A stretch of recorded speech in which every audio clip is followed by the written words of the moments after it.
네,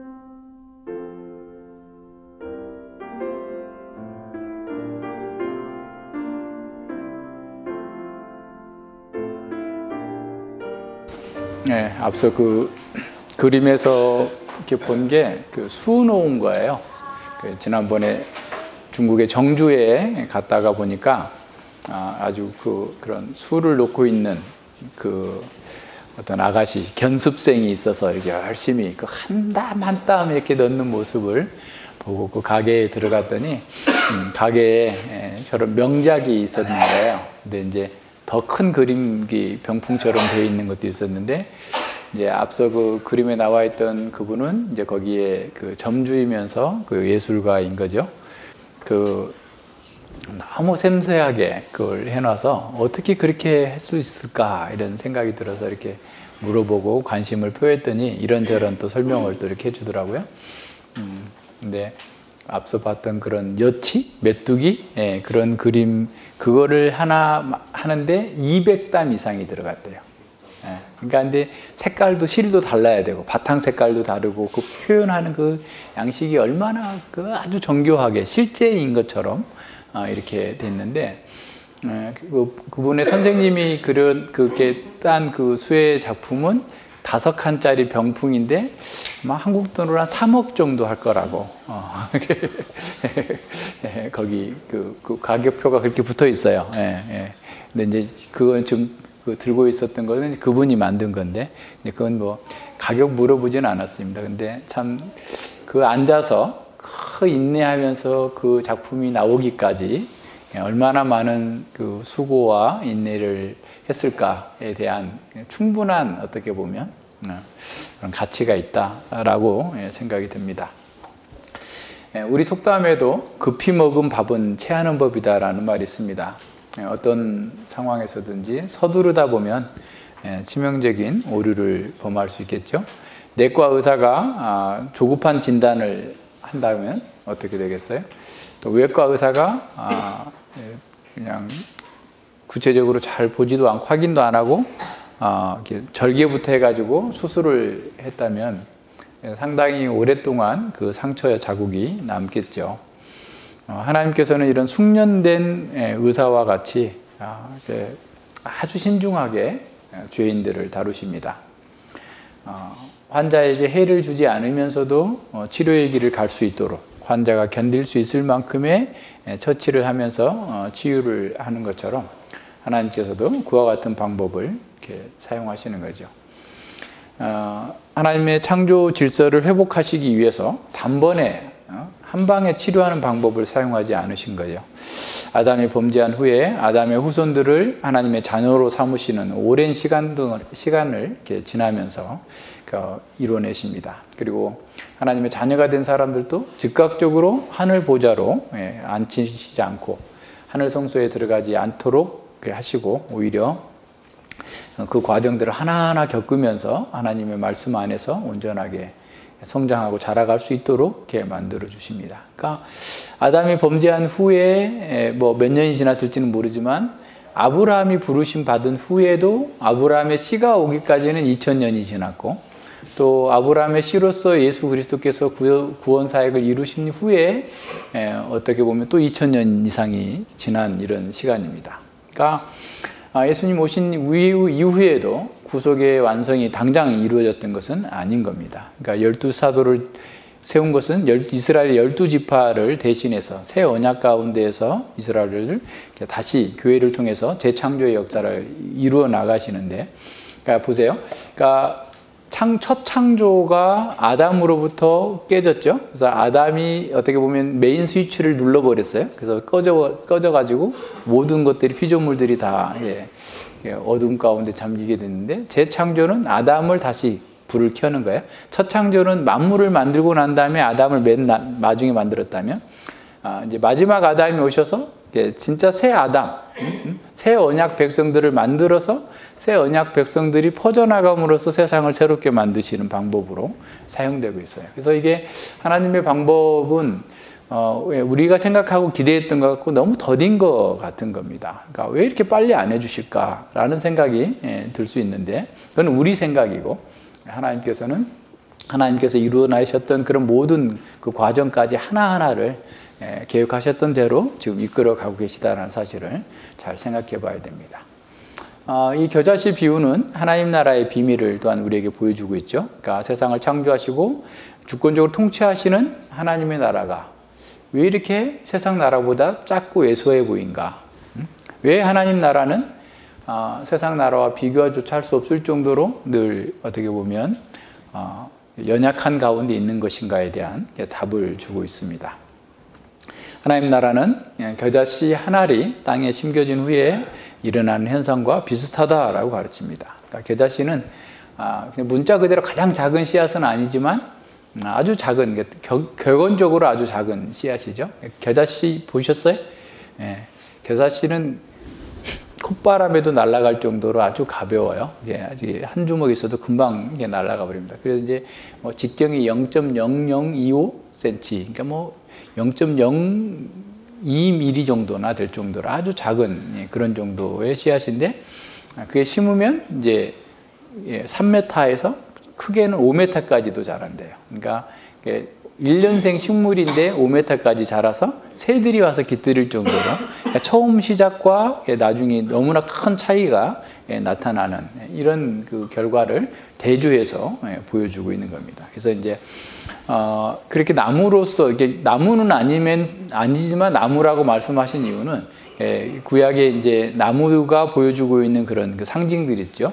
에스겔 17장에 있는 그런 라든가 다니엘서 4장에 나와 있는 그런 나무들은 제국을 가리키는 거예요. 그래서 많은 새들이 모여들었다라는 것은 열방이 그 제국과 함께 그 속에서 이렇게 안식을 누리고 있는 그런 상황들을 그림자적으로 보여주고 있는 거죠. 다시 말하면 하나님 나라는 겨자씨처럼 아주 작게 시작했지만 모든 열방이 와서 그 안에서 복을 누릴 것이다라고 하는 사실을 이렇게 보여주고자 하는 그런 의도로서 보여줍니다.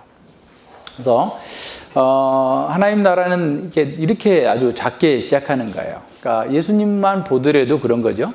만왕의 왕이신 예수님께서 왕궁에서 태어나신 것도 아니고 베들레헴의 아주 작은 마구간에서 가정집에서 태어났고, 종교적인 수도인 예루살렘이나 정치적인 수도인 로마에서 태어나지 않고, 또 활동도 그런 주류들이 활동하는 곳에서 있는 게 아니라 비주류들이 있는 갈릴리 지역에서 주로 활동을 하셨고, 예수님을 따르는 제자들도 이렇게 보면 당시에 그냥 평범한 중산층 정도의 사람들, 이런 정도의 사람들이 따랐지 대단한 사람들이 따른 것은 아니에요. 그죠? 그리고 예수님의 결말도 왕이시라면 영광의 보좌에 앉는 것으로 끝나야 되는데 사람들이 보기에 가장 치욕적인 십자가로 끝난 겁니다.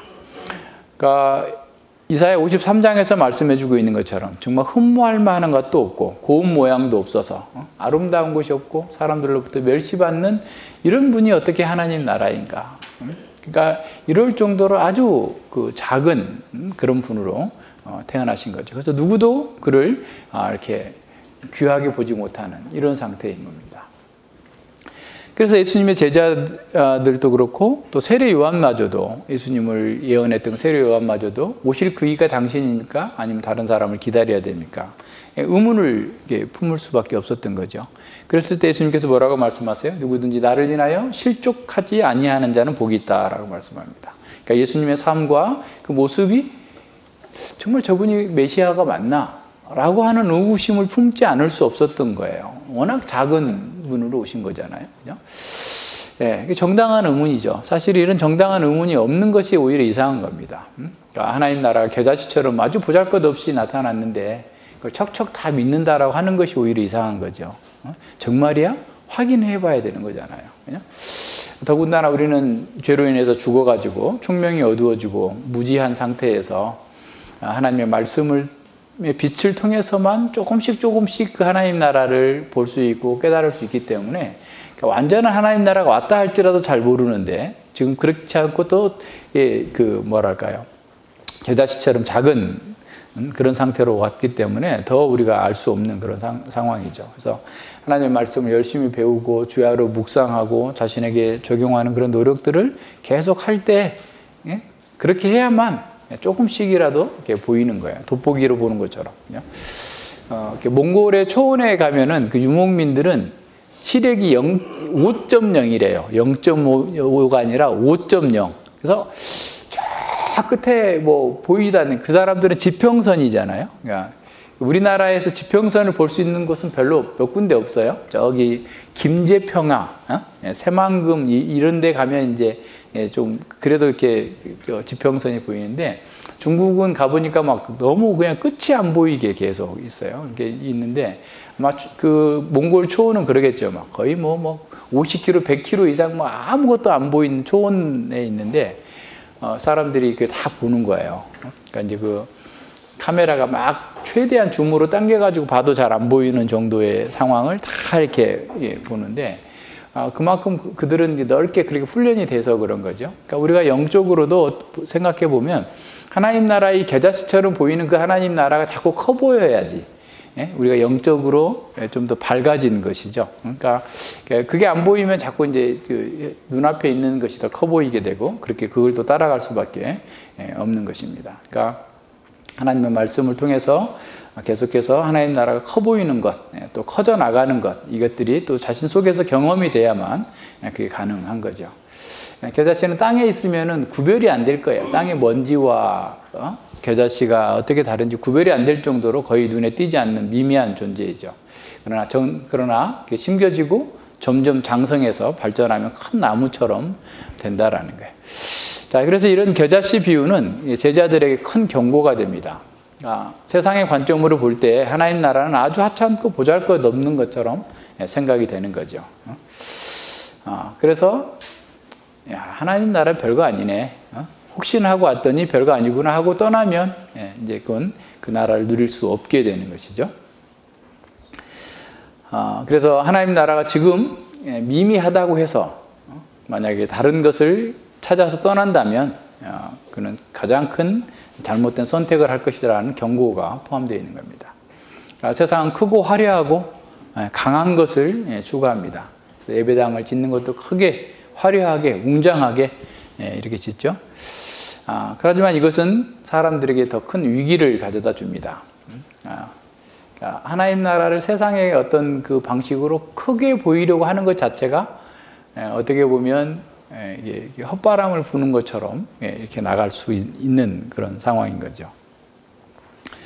그래서 하나님 나라가 지금 미약해 보인다고 할 때 그 하나님 나라에 대해서 어떻게 반응하느냐가 그 사람의 신앙의 진정성이 드러나게 됩니다.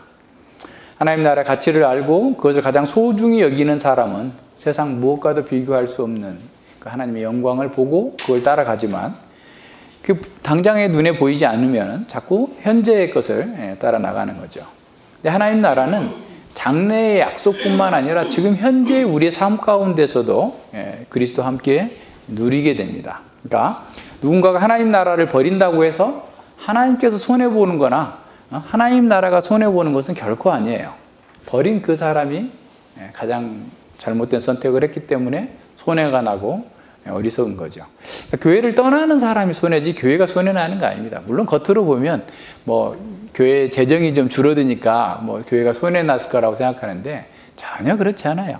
하나님께서는 돌들을 가지고도 아브라함의 후손을 만드실 수 있는 분인데 하나님 당신의 영광을 위해서 뭐 무슨 일들은 못 하시겠어요. 그건 자기들 생각인 거죠.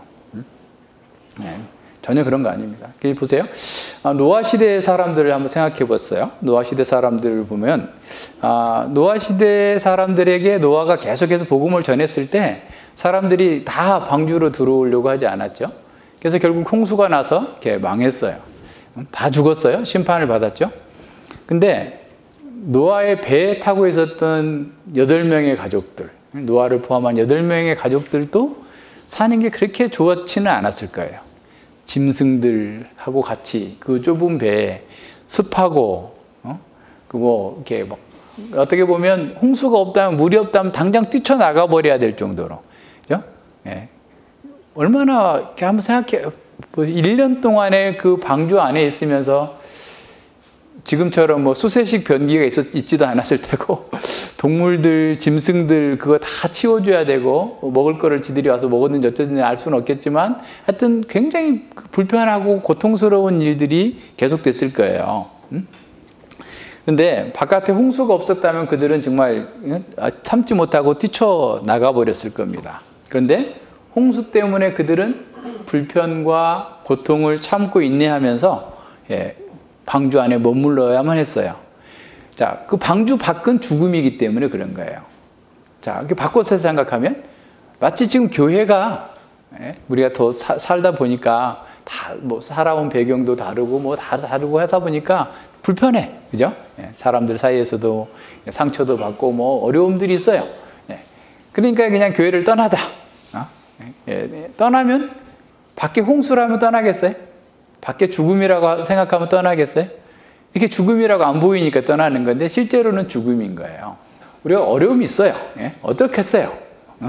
어려움이 있어도 잘 견디고 인내하면서 또 같이 또 문제를 풀어나가면서 하나님께서 우리에게 주신 그 사명 또 은혜를 함께 나누면서 이렇게 헤쳐나가야만 되지.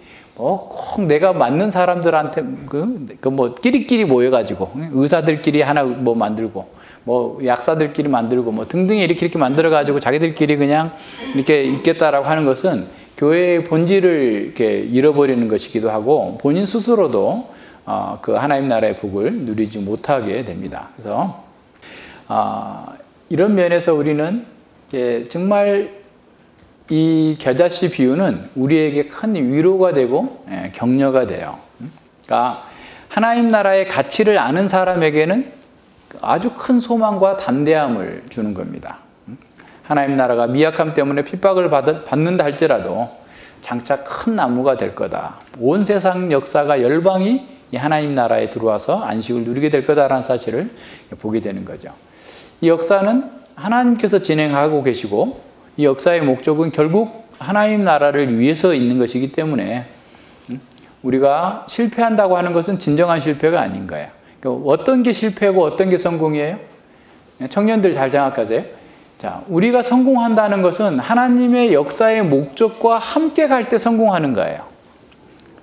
근데 세상에서 아무리 많은 것을 얻었다 할지라도 하나님의 역사의 목적과 다른 길로 가면 그 사람은 실패한 사람입니다. 영원한 멸망이 그 앞에 있기 때문에 그런 거죠. 그래서 우리가 어떤 형편에 있느냐 그게 중요한 게 아니에요. 뭐가 중요해요? 하나님과 함께 가느냐 하나님의 말씀을 따라가느냐 이게 더 중요한 겁니다. 그러니까 하나님을 예배하는 사람, 요새 우리가 계속 지금 이스라엘 역사를 보고 있잖아요. 그러니까 계속 반복되고 있는 게 그거예요. 어제도 우리 토요학교에서 같이 얘기했지만 하나님을 예배할 때 그 사람은 왕으로서 다스릴 수가 있는데 하나님을 예배하지 않고 다른 걸 예배하면 그는 가지고 있던 왕직도 빼앗겨요. 오늘 우리가 누리는 것도 마찬가지입니다. 우리가 하나님을 예배하는 속에서만 하나님 나라에 참여할 수 있고 예수 그리스도와 함께 통치할 수 있어요. 그래서 이걸 모르게 되면 자꾸 이제 다른 방식으로 가는 거예요. 근데 보세요. 요아스에게 죽임을 당한 스가랴 선지자 보세요. 요야다의 아들 스가랴 선지자가 그렇게 하지 말라. 우상을 숭배하면 안 된다라고 요아스에게 경고하다가 결국은 돌 맞아서 죽었잖아요. 그런데 예수님께서는 그를 순교자의 명예의 전당에 있다라고 말씀하세요. 마태복음 23장에서. 누가 성공한 사람이에요? 누가 실패한 사람이에요? 스가랴가 실패한 사람이에요? 그거는 오히려 죽음은 우리를 도와주는 거예요. 우리를 죽이면 내가 빨리 하나님께 가서 안식을 누리도록 도와주는 거예요. 죽음을 두려워하지 않아야 다른 걸 두려워하지 않는데 맨날 죽을까 봐, 뭐 어쩔까 봐, 창피해서 죽을까 봐, 뭐 할까 봐 맨날 여기에 두려워하면서 사는 거예요. 이런 것들은 전혀 역사의 목적을 모르는 거예요.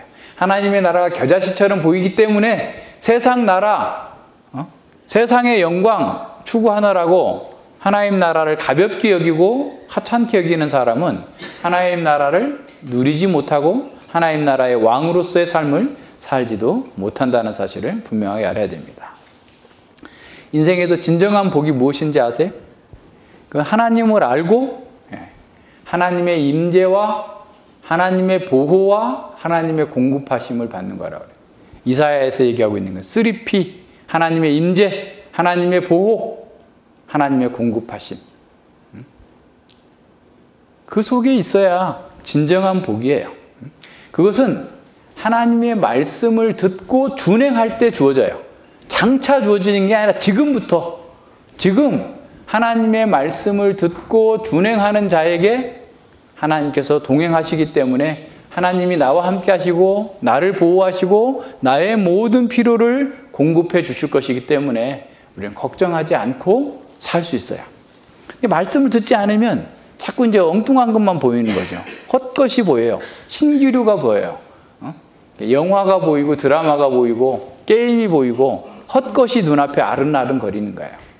그러니까 헛것을 따라가는 사람들.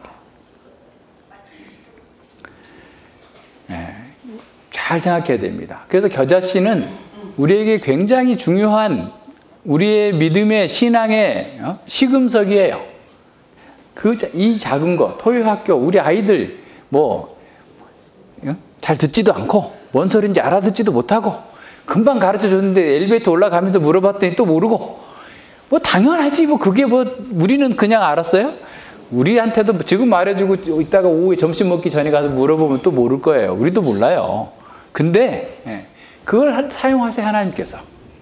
그렇게 미미한 우리의 헌신을 사용하셔서 우리 아이들 속에 하나님 나라를 이루어 가시는 거예요. 그러니까 그것을 우리가 생각해야 돼요. 그러니까 그것 때문에 계속해서 우리 안에서 하나님 나라의 그 복을 이렇게 경험하면서 누리는 사람이 돼야만 되는 거예요. 그러니까 예수님은 다른 복을 주러 오신 게 아니라 바로 이 복을 주러 오신 거예요. 하나님 나라의 복을 주러 오신 거예요. 예수님께서 우리와 함께 하시고 우리를 보호하시고 우리에게 공급해 주시겠다고 우리와 함께 살겠다고 이 땅에 오신 거예요. 다른 게 아니에요. 겨자씨만큼 작은 출발에서 그 부피로 계산한다면 몇억 배 될 거예요. 부피로 따진다면. 그렇죠?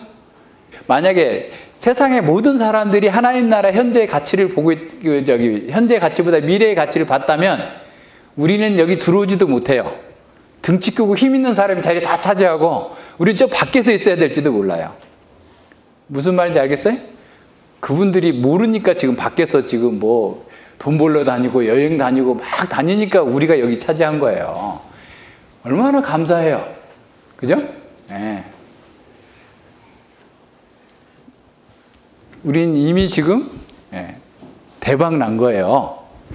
근데 사람들이 모르니까 아무리 얘기해도 안 하잖아요. 그러니까 우리가 하나님 나라의 그 실제를 지금 여기서 맛보는 사람은 그걸 아는 거예요. 근데 그걸 맛보지 못한 사람은 그걸 우습게 생각하는 거죠. 별거 아닌 거라고 생각하는 거예요. 그래서 우리는 하나님 나라가 온 세상, 온 우주를 가득 채울 것을 내다보면서 현재 상황에 연연하지 말고 살다 보면 이런 일도 있고 저런 일도 있고 넘어지기도 하고 깨지기도 하고 아프기도 하고 다 일들이 있는 거죠. 그것 때문에 우리가 망할 것도 아니고 세상이 다 나를 대적한다고 해서 망하는 것도 아니고 그런 거에 염려하지 말고 장차 주어질 하나님 나라의 영광을 바라보면서 묵묵하게 주님의 길을 가는 거예요. 그 사람이 하나님 나라의 복을 누리는 거예요. 하나님 나라의 백성이 되는 거예요. 그래서 우리의 믿음 또한 이 겨자씨에서 배우는 겁니다. 상한 갈대와 같고 꺼져가는 심지와 같은 우리를 구원하신 그 하나님께서 우리를 하나님 나라의 상속자로 삼으시고 하나님 나라의 왕으로 우리를 삼아주신 거예요. 여러분이 진정으로 구원받았다고 한다면 그런 고백하지 않았어요? 나는 이제 내 인생 덤으로 사는 거다. 지금까지 내가 악하게 살아와서 나는 영원한 사망을 당해야 마땅한 자였음에도 불구하고 하나님께서 구원해 주셨으니 이제 나는 덤으로 사는 인생 주님을 위해 살겠습니다. 그래놓고 자꾸 보따리 내놓으라고 왜 이거는 안 주시나요? 저건 안 주시나요? 이렇게 하면 아직 지금 하나님 나라를 못 보고 있는 거예요. 세상의 보따리가 더 커 보이는 거예요. 지금 우리가 아무리 미약하고 힘들어도 하나님의 뜻대로 역사가 진행될 거예요. 완성될 거예요. 그러면 우리는 정말 세상 사람으로서는 지금 우리도 생각지 못할 그런 나라를, 영광을 우리가 누리게 될 겁니다. 하나님께 최상의 것을 드리기 위해서 최선의 노력을 다하는 사람, 그 사람이 이 겨자씨 같은 하나님 나라를 보면서도 그 속에서 온 세상의 새들이 다 몰려와서 깃들게 될 그 나라의 영광을 미리 내다보면서 성실하게, 진실하게, 충성되이 그 일을 감당해 나가는 겁니다. 우리의 믿음도 처음에는 겨자씨만큼 작게 시작합니다. 자기 믿음이 있나 없나, 자기 스스로에게도 내가 진짜 믿음이 있는 건가 없는 건가, 왜 내 속에서는 이렇게 부패한 것들이 없어지지 않지? 나는 왜 잘하지 않지? 도대체 내가 어떻게 된 거야? 정말 구원받은 거 맞아? 라고 할 정도로 우리의 믿음은 그렇게 작게 시작해요. 그러나 말씀을 따라서 계속 살아가면서 성장해 가면 온 세상이 덤벼들어도 감당할 수 없는 그런 믿음의 용사로 우리가 자라가는 거예요. 히브리서 11장에서 그러고 있잖아요. 세상의 왕국들을 이겨냈다, 들었다 놓았다 하는 사람들이에요. 잠언 4장 18절로 19절에서 의인의 길은 돋는 햇볕 같아서 점점 빛나서 원만한 광명에 이르거니와 악인의 길은 어둠 같아서 그가 거쳐 넘어져도 그것이 무엇인지 깨닫지 못하느니라. 우리는 점점 원만해서 강해질 거예요. 그러나 악인들은 시간이 지나면 점점 사그라들 거예요. 그래서 우리는 너무 큰 거 욕심내지 말고 작은 것부터 개혁하면 돼요. 지금 현재 내 삶에서 거룩한 습관을 증대시키는 것, 거룩한 성품을 자라가게 하는 면에서부터 그 일부터 시작하는 거예요. 사람에게 너무 많은 말을 하지 말고, 너무 많은 기대를 하지 말고 하나님께 기도하고, 다른 사람보다 자기를 더 가르치려고 하고 자기를 더 잘 진중하게 살피면서 하나님 앞에 나가려고 해야 됩니다. 하나님 나라는 언제 어느 시대나 미미해 보이기 때문에 위기가 옵니다. 그렇게 미미한 하나님 나라의 종들 또한 사람들에게는 미미하게 보여요. 아이, 저런 사람들이 복음을 전한 걸 가지고 내가 예수님을 믿겠어? 내가 누군데? 그리스도의 미미한 사역자에게 복종할 것인가? 그것이 하나의 신앙의 테스트가 되는 거예요. 겨자씨와 같은 상태에 있는 하나님 나라에 충성할 것인가? 아이고, 자꾸 보잘것없는 이런 길 버리고 세상으로 갈 것인가? 세상의 사람들이 십자가에 못 박힌 그리스도가 사람을 구원한다고? 말도 안 되는 소리. 무슨 동화 같은 얘기를 하고 있어? 그리스도께서 십자가에서 승리하셨다고?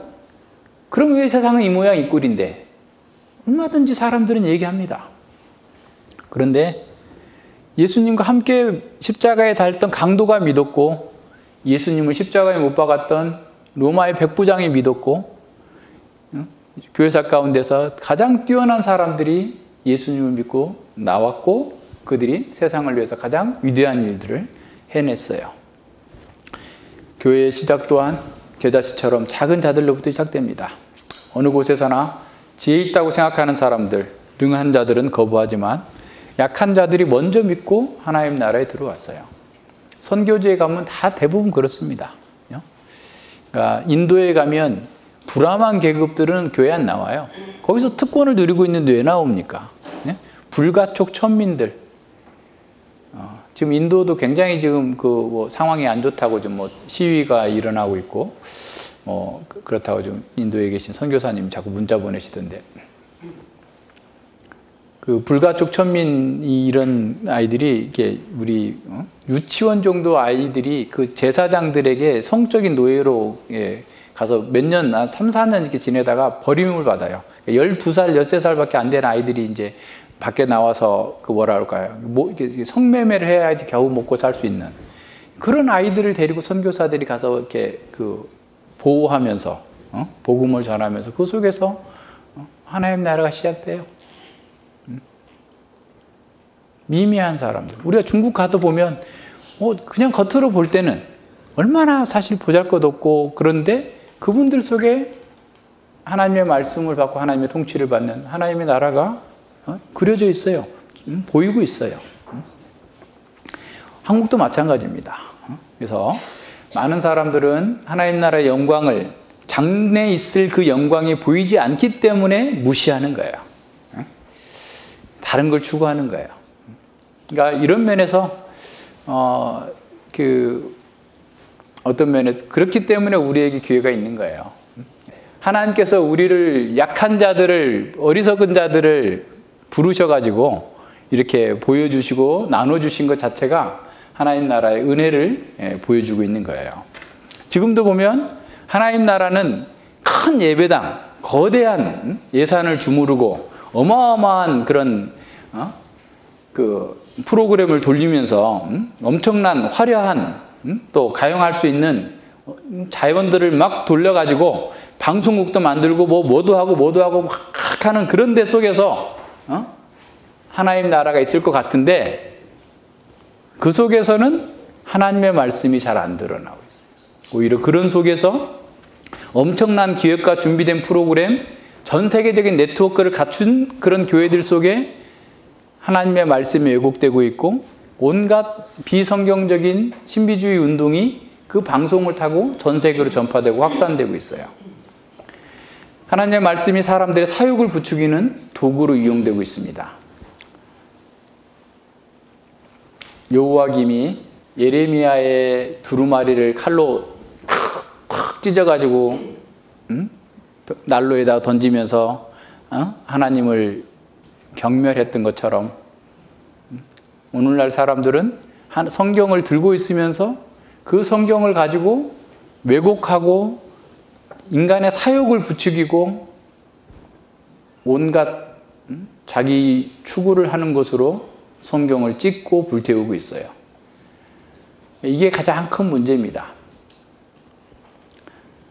요야김의 아버지 요시야는 성전에서 발견된 율법책을 보면서 옷을 찢고 마음을 찢고 회개하면서 종교개혁을 단행했는데 그 아들은 회개하라고 하는 그 말씀에 회개해야 살 수 있다는 그 말씀이 싫어서 그걸 찢어내는 거예요. 오늘날 교회에서 회개하라는 인간이 죄인이라는 말씀들이 나오고 있는지 보세요. 똑같은 거 아니에요? 들고 있지만 찢어내는 거예요. 마치 성경에는 회개하라는 말이 없는 것처럼, 마치 성경에는 심판이나 지옥에 대해서 말하고 있지 않는 것처럼 늘 평안하다 축복만 설교되고 있는 것은 동일한 거예요. 잘라서 불태운 거나 마찬가지인 거예요. 하나님 나라가 왜 거기에 없을까? 한번 생각해 봐야 돼요. 교회에서 건전한 성경 해석의 원리를 가르치지 않고 구속사 전체에 대해서 가르치지 않기 때문에 성경을 다 자기 사욕과 자기 욕망에 맞춰서 해석하고 그냥 왔다 갔다 하는 종교 행위만 하고 있을 뿐입니다. 성경을 바르게 가르치는 목회자가 교회에서 버티지 못하고 쫓겨나는 것이 현실입니다. 말씀이 있다는 사람들도 그 말씀으로 교만해지고 말씀을 듣는 것으로 본인은 다 됐다고 생각합니다. 날마다 회개하라는 말씀을 그렇게 듣기 싫어하면 도대체 어떻게 하라는 거예요? 그럼 자기는 아담의 하와의 후손이 아니고 천사의 혈통을 갖고 태어난 사람도 아닐 텐데, 그러니까 회개하는 것은 우리에게 너무 지극히 당연한데 스스로 알아서 못하니까 자꾸 하나님께서 하시는 거잖아요. 그러니까 한번 생각해 보세요. 신약 시대의 구약의 선지서가 성경 전체의 3분의 1이 된단 말이죠. 왜 구약의 선지서가 왜 필요할까? 동일하기 때문에 그래요. 동일하게 우리는 그 인간적인 죄를 계속해서 짓고 있기 때문에 그런 겁니다. 언약 안에서 언약을 어기는 그 죄가 우리도 계속해서 새 언약을 어기고 있는 이런 죄들을 계속 지적하면서 망하지 말고 계속해서 언약 백성답게 삶으로써 복을 누리라 라고 가르쳐 주시는 거예요. 오늘날 많은 사람들이 매일 성경을 읽고 말씀을 공부하고 말씀을 순종하기 위해서 묵상하는 것, 기도하는 것, 그런 일은 겨자씨처럼 작은 일로 여기는 거예요. 하나님의 의를 배우고 하나님의 말씀을 따라서 자기를 부정하고 자기의 죄를 죽이기 위해서 피 흘리기까지 싸우는 이런 치열한 싸움은 겨자씨처럼 그건 별 볼 일 없는 일인 것처럼 생각하는 거예요. 싸움은 외부에 있는 것이 아니라 우리의 마음에서 일어나는 그 싸움에서 승리해야만 진정으로 우리가 이길 수 있어요. 교회에 왔다고 해서 이기는 것도 아니고요. 설교를 잘 듣는다고 있는 것도 아니에요. 끝까지 집요하게 싸워 나가야 됩니다. 자기 점검을 해야 되는 거예요. 근데 사람들은 자기 점검하지 말라고 그래요. 아, 그거 왜 자꾸 자기 점검하면서 그 내성에 빠지려고 그래 하면서 자기 점검을 하지 못하게 하는 거죠. 자기 만족을 최우선으로 생각하는 사람들에게는 하나님 나라는 언제나 겨자씨와 같습니다. 그리고 하나님 나라도 자기 만족을 위해서 왜곡해서 받아들이는 거죠. 뭐든지 적당히 하는 거지 뭐 이렇게 열심히 하냐, 내가 뭐 목사 될 것도 아닌데 왜 그렇게 성경 공부만 하냐, 이렇게 사람들 얘기하죠. 그 마태복음 12장에 보면 말씀을 잘 공부한 서기관이 예수님께 묻습니다. 율법의 제일 중요한 게 뭡니까? 하나님을 사랑하고 이웃을 내 몸처럼 사랑하라. 그러니까 서기관이 기뻐하면서 그걸 복창해요. 그렇습니다. 맞습니다. 옳습니다. 그러자 예수님께서 뭐라고 말씀하시냐면, 그래 너 하나님 백성이 됐다 이렇게 말씀하지 않고 하나님 나라에서 멀지 않도다. 멀지 않아. 문 안에 들어와야 되는데 문 옆에서 서성거리는 아웃사이더라는 거예요. 쉽게 말하면. 아는 것으로 충분치 않다는 거죠. 순종하고 사는 것이 중요한 거예요. 하나님 나라의 복은 지식으로 주어지는 것이 아니라 그 지식에 순종할 때 주어지는 겁니다. 문 앞에서 서성거리지만 자기 만족을 위해서 그냥 온전하게 순종하지 못하고 앞에만 왔다 갔다 하면 불행한 사람이죠. 예수님은 너희는 먼저 그의 나라와 그의 의를 구하라 라고 말씀하셨어요. 하나님의 나라를 구하고 찾아야 하는 이유는 세상의 관점으로 볼 때 너무나 하나님 나라가 미미해서 저절로는 잘 발견되지 않기 때문이기도 하고, 우리 역시 본성적으로 하나님 나라와 그분의 의를 구하지 않고 자기 나라와 자기 의를 구하기 때문에 그래요. 그래서 우리는 예수님께서 재림하실 때까지, 하나님 나라가 극치에 이를 때까지 계속해서 그 나라를 찾고 구해야 됩니다. 하나님 나라가 종말에 완성되기 직전까지 하나님 나라는 세상의 시각으로 볼 때 겨자씨처럼 작아 보일 거예요. 물론 복음이 많이 편만하게 전파되어서 모든 족속들에게 다 들어가고 있지만, 그렇다고 그래도 세상과 비교하면 늘 작은 상태예요. 완성의 날까지 하나님 나라의 실제 영광은 가려져 있습니다. 그러나 하나님의 은혜를 입은 자들은 그 어떤 것보다도 하나님 나라는 크고 위대하다라는 것을 볼 수 있는 사람이에요. 다니엘서 2장의 환상에서 보면 그 뜨인 돌이 우상을 깨부시고 열왕의 권세를 무너뜨리고 강력한 영원한 나라를 세우는 것처럼, 우상을 쳐서 부셔뜨린 그 돌이 태산을 이루고 온 세계에 가득한 것처럼 헛된 우상을 버리고 사람들이 예수님께로 돌아오는 날이 오게 될 겁니다. 그런 사람은, 하나님 나라를 본 사람은 어떤 우상의 위협과 삶의 고통 속에서도 배교하지 않고 다니엘의 세 친구처럼 그리 아니하실지라도, 풀무불 앞에서 아무리 큰 위협을 해도 주께서 구원해 주실 것이고 구원하지 아니하신다 할지라도 나는 당신의 신상에게 절할 수 없습니다. 그러한 신앙으로 담대하게 오히려 풀무불 속으로 들어갈 수 있는 사람입니다. 문제는 여러분이 하나님 나라를 보았는가라는 거예요. 하나님 나라를 지금 보고 있는가? 그 영원한 나라를 볼 수 있는 사람만이 세상 나라를 포기할 수 있고, 세상을 포기한 사람만이 세상을 이길 수 있고 세상의 진정한 상속자가 될 수 있습니다. 자, 그렇다면 하나님 나라는 어떻게 성장할까? 두 가지 측면에서 보겠습니다.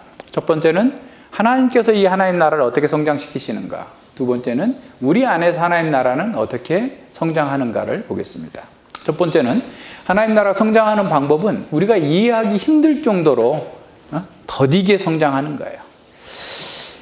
약속과 성취의 시간이 너무나 많이 지난 것 같아요. 하나님의 능력이 없어서 그런 것도 아닙니다. 그것은 하나님의 은혜가 어떻게 나타나는지, 정말 하나님의 은혜만이 구원의 유일한 방법이라는 사실을 그 시간 속에서 증거해내는 거예요. 뿐만 아니라 택하신 자들을 다 구원하시기 위해서 그런 거예요. 우리의 자녀들, 우리의 자녀의 자녀들 속에 또 하나님의 백성들이 있으면 그들을 구원하시기 위한 그 시간입니다. 근데 이런 방법은 사람들이 기대하고 생각할 수 있는 그런 방법이 아니에요. 사람들이 생각하지 못한 방법, 사탄과 천사마저도 전혀 예상하지 못한 방법으로 하나님의 나라가 임한 겁니다. 그래서 바울은 에베소 3장 9절로 11절에서 이렇게 말씀합니다. 영원부터 만물을 창조하신 하나님 속에 감추었던 비밀의 경륜이 어떠한 것을 드러내게 하려 하심이라. 자신의 사도직과 교회를 통해서 이제 이는 이제 교회로 말미암아 하늘에서 정사와 권세들에게 하나님의 각종 지혜를 알게 하려 하심이니 곧 영원부터 우리 주 그리스도 예수 안에서 예정하신 뜻대로 하신 것이라 그랬어요.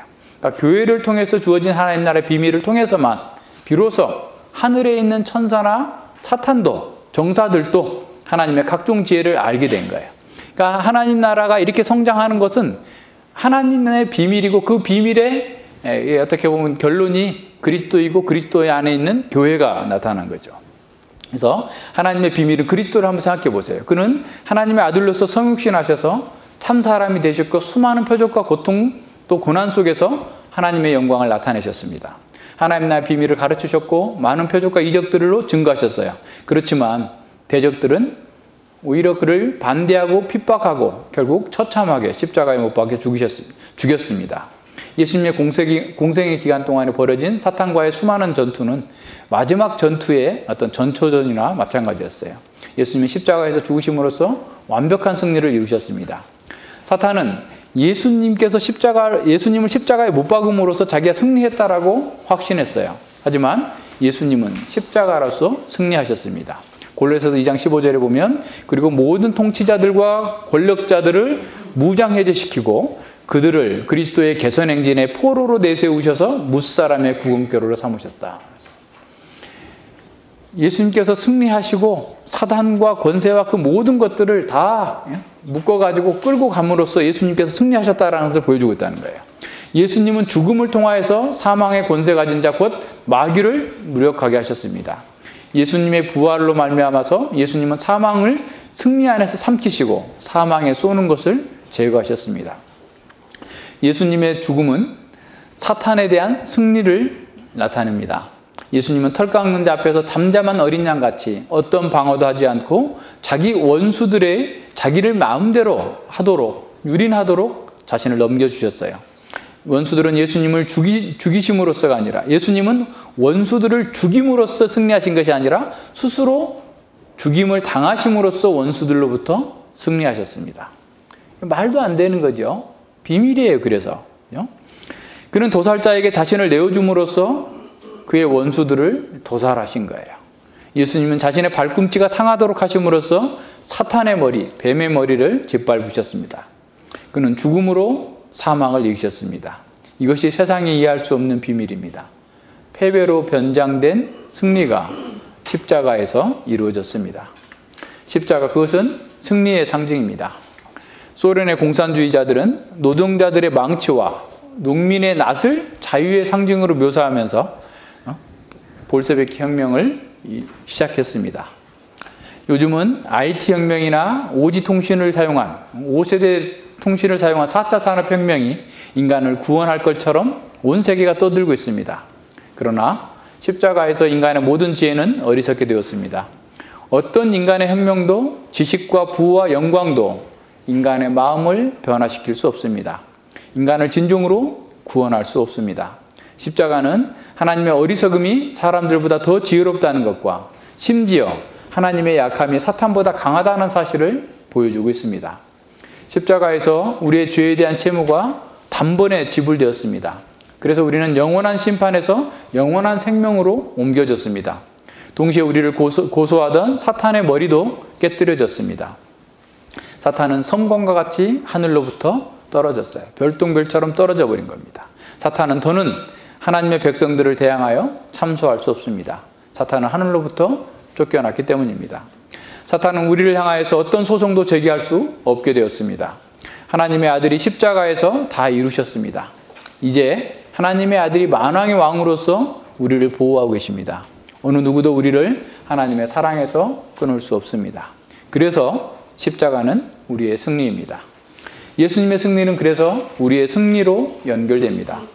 온 세상에서 택한 자들이 하나님이 하나님의 사랑하시는 아들의 나라로 나오게 되어 있습니다.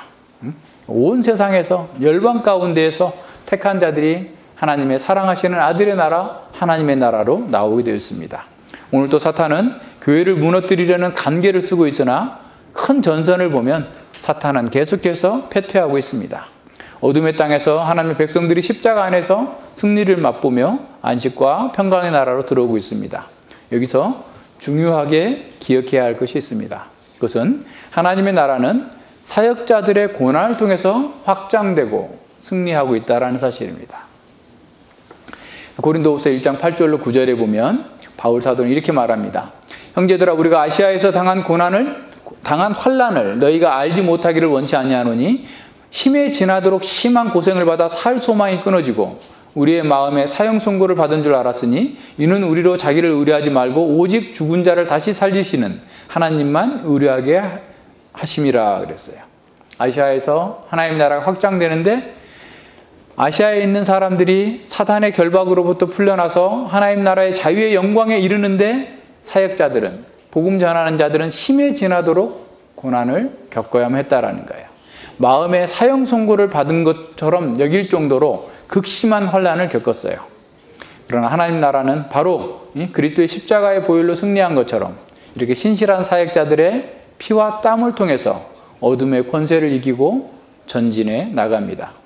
바울 사도는 골로새서에서 또 이렇게 말씀합니다. 골로새 1장 24절로 27절에서 내가 이제 너희를 위하여 받는 괴로움을 기뻐하고 그리스도의 남은 고난을 그의 몸된 교회를 위하여 내 육체에 채우노라. 내가 교회의 일꾼 된 것은 하나님이 너희를 위하여 내게 주신 경륜을 따라, 이 경륜은 직분이죠. 하나님의 말씀을 이루려 함이니라.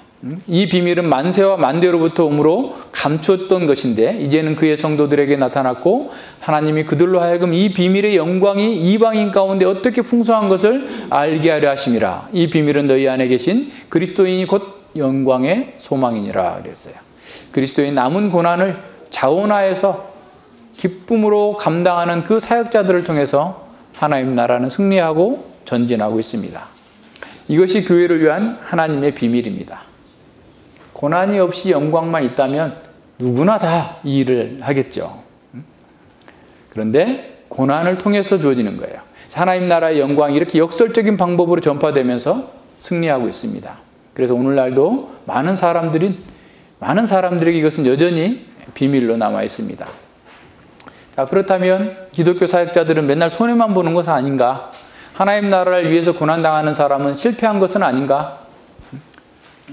많은 사람들이 그렇게 생각하기 때문에 오히려 하나님 나라를 얘기하면서 자기 영광을 추구하는 사람들이 많습니다. 그들은 스스로 영광의 보좌에 앉고자 합니다. 지금 고난이나 섬김이 아니라 섬김을 받고자 하고 영광을 받고자 합니다. 하지만 그런 사람보다 안타까운 사람은 없어요.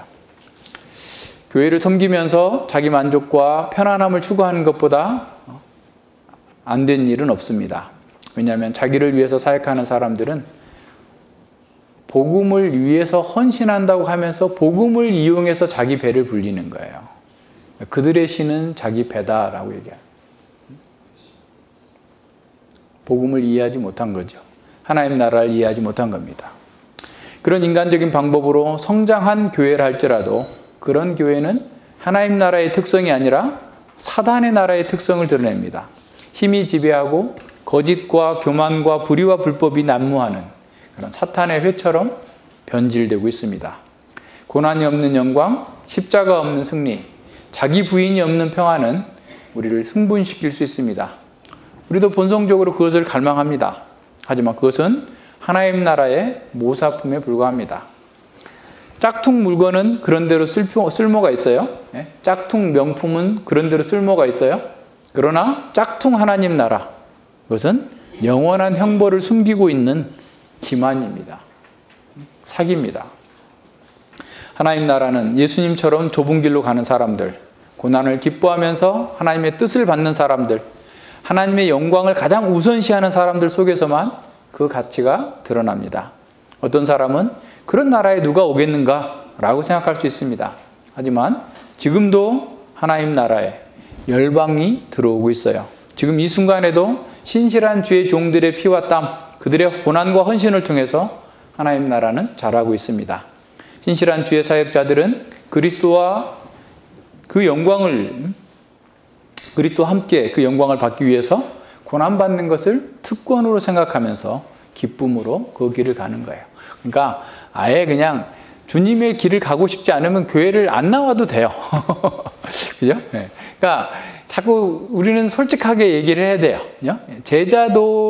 제자로서 삶을 살려면 이런 고난이 있고 이렇게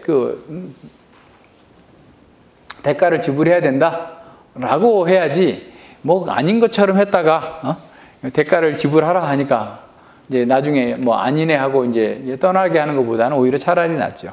복음을 정직하게 전해야 돼요. 자, 두 번째로 우리 안에서 하나님 나라가 성장하는 방식을 한번 생각해 봅시다.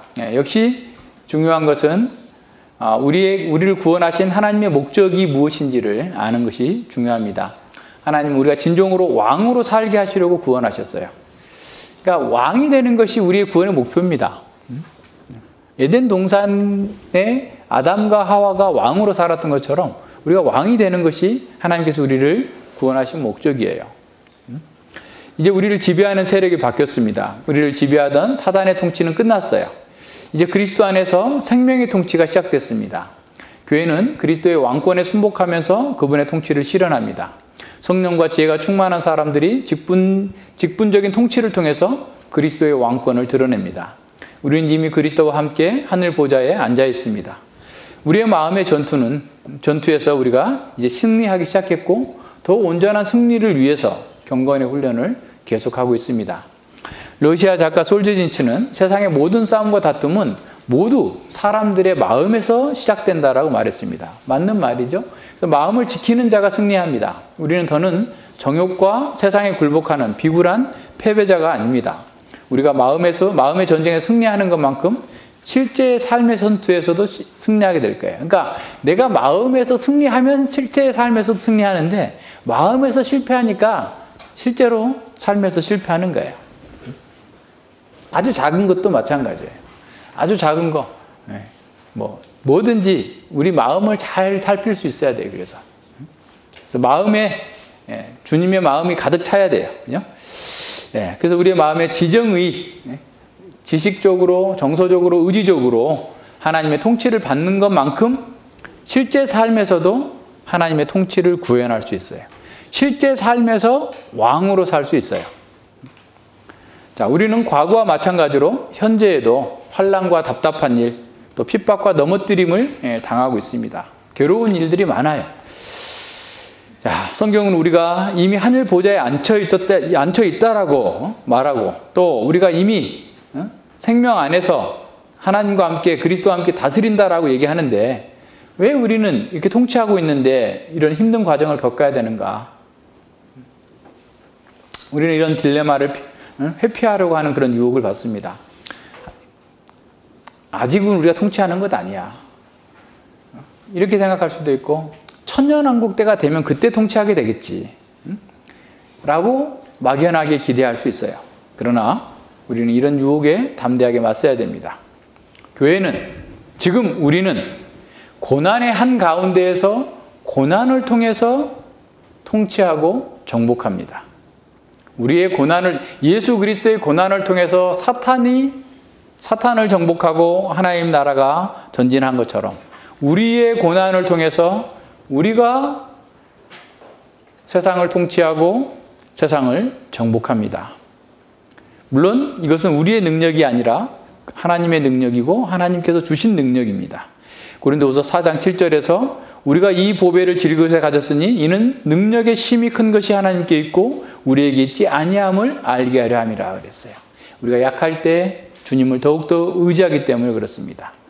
현재 우리의 모습이 왕과는 정반대로 보인다 할지라도 우리는 지금 그리스도와 함께 세상을 다스립니다. 우리가 고난의 한가운데에서 통치한다는 것 그 자체가 모순처럼 보이지만 우리가 하나님의 말씀을 전할 때 우리는 만왕의 왕의 칙령을 선포합니다. 그 칙령을 듣는 사람들은 해방과 자유와 기쁨을 얻을 것이고 생명을 얻을 것입니다. 그러나 그 칙령을 거부하는 자들은 스스로 심판을 자취하는 거예요. 우리가 기도할 때 우리는 주님의 나라가 권능으로 임하시기를 기도합니다. 우리의 기도를 통해서 사탄이 패퇴하게 됩니다. 우리가 통치하는 거예요. 우리가 세례받을 때 우리가 사탄과 세상에서 떠나서 하나님의 가족으로 입양되었음을 선언합니다.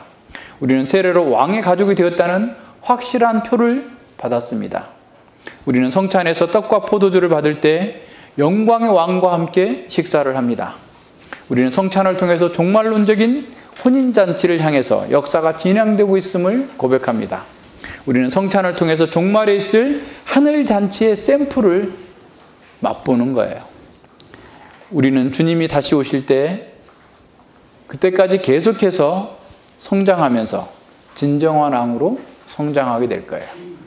그러니까 우리의 삶 속에서 우리가 다스려야 돼요. 내가 병원에서 간호사라도 내가 다스려야 돼요. 그래서 막 힘으로 다스리는 게 아니라 주의 말씀을 따라 사는 것으로 다스리는 거예요. 학교에서도 공부하는 것도 공부에 억눌리는 게 아니라 공부를 내가 다스려야 돼요. 내가 하나님의 백성으로 하나님께서 원하시는 대로 하나님의 방식으로 하면 내가 그리스도와 함께 다스리는 거예요. 가정에서도 자녀들을 키우는 것도 내가 다스려야 돼요.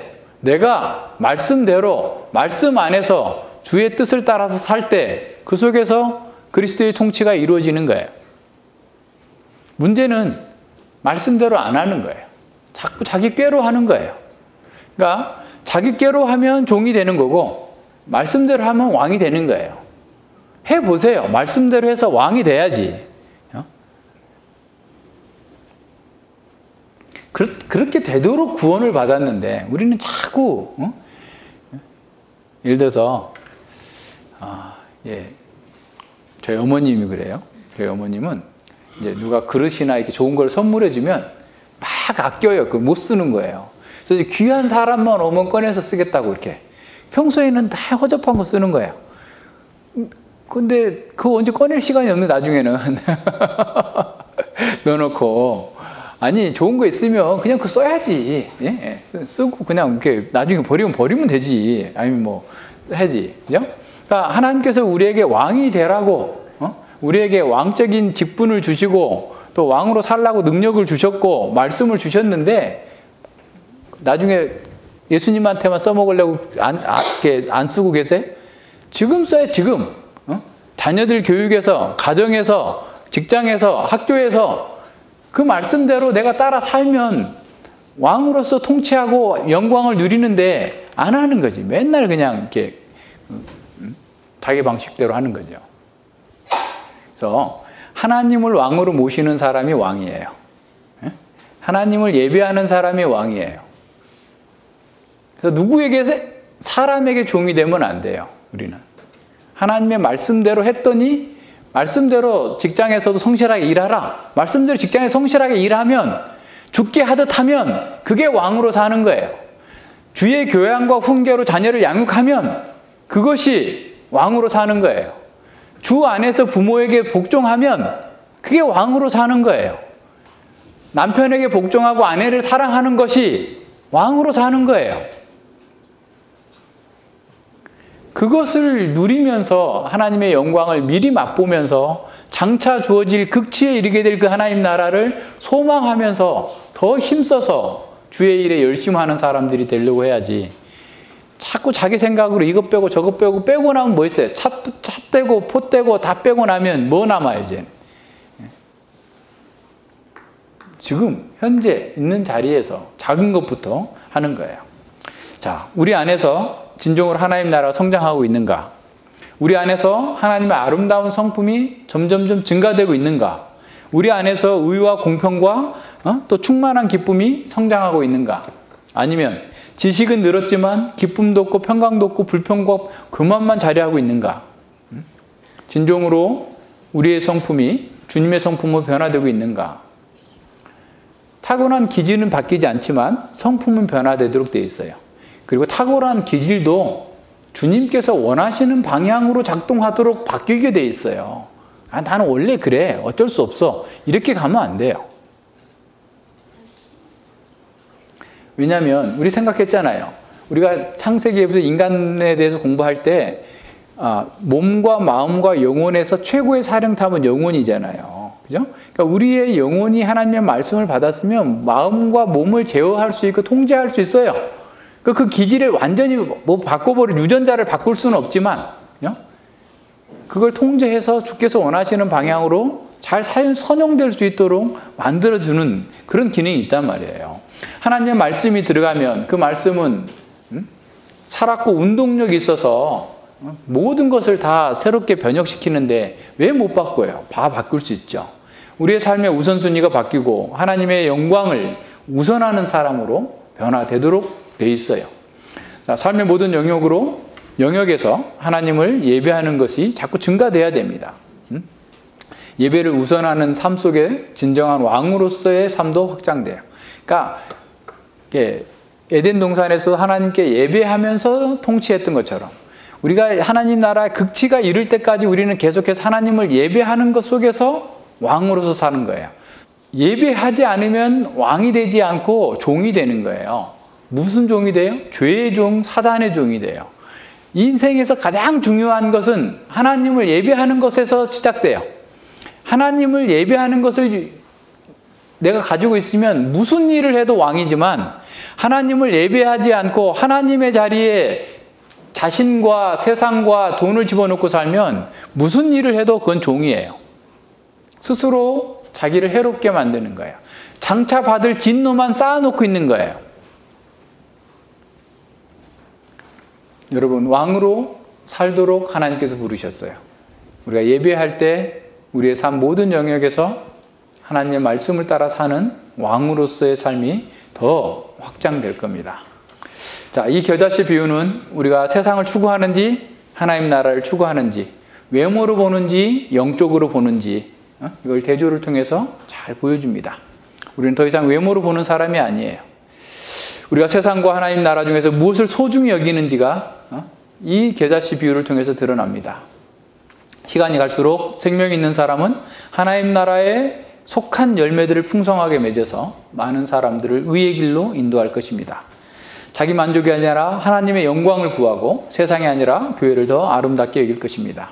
교회와 세상, 하나님과 또 자신의 영광을 비교하면서 겨자씨처럼 작은 하나님 나라를 겨자씨처럼 보이는 작은 하나님 나라를 무시한다면 가장 어리석은 선택을 한 것으로 판명될 거예요. 세상의 헛된 영광을 구하면서 하나님 나라를 무시한다면 장차 완성될 하나님 나라에 들어가는 것은 불가능할 것입니다. 겨자씨 비유는 이래서 우리에게 큰 격려를 줍니다. 적은 무리여 무서워 말라 너희 아버지께서 그 나라를 너희에게 주시기를 기뻐하시느니라 그랬어요. 비록 우리가 소수고 고난을 겪게 되지만 하나님께서 그 나라를 우리에게 주시기를 기뻐하셨어요. 우리가 그리스도와 함께 통치합니다.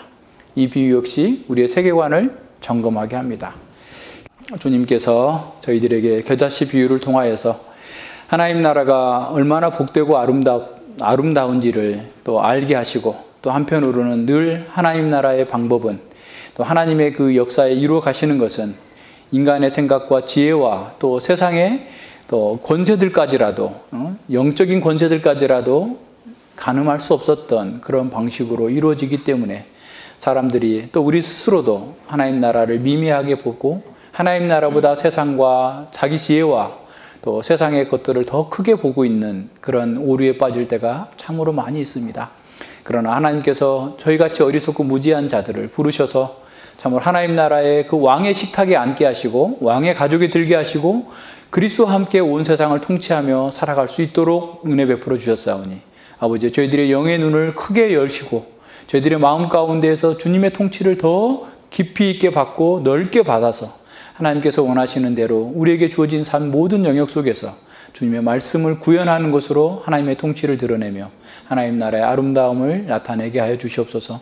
우리가 그러한 일들을 이렇게 열심히 해 나가려고 할 때 참으로 고난이 있고 고통이 있다는 사실을 기억합니다. 그러나 그런 고난과 고통을 통해서 이루어지는 하나님 나라의 전진과 하나님 나라의 성장을 바라보면서 기쁘고 감사한 마음으로 그 일에 헌신할 수 있는 아름다운 종들이 되게 하여 주시옵소서. 감사드리며 예수님 이름으로 기도드립니다. 아멘.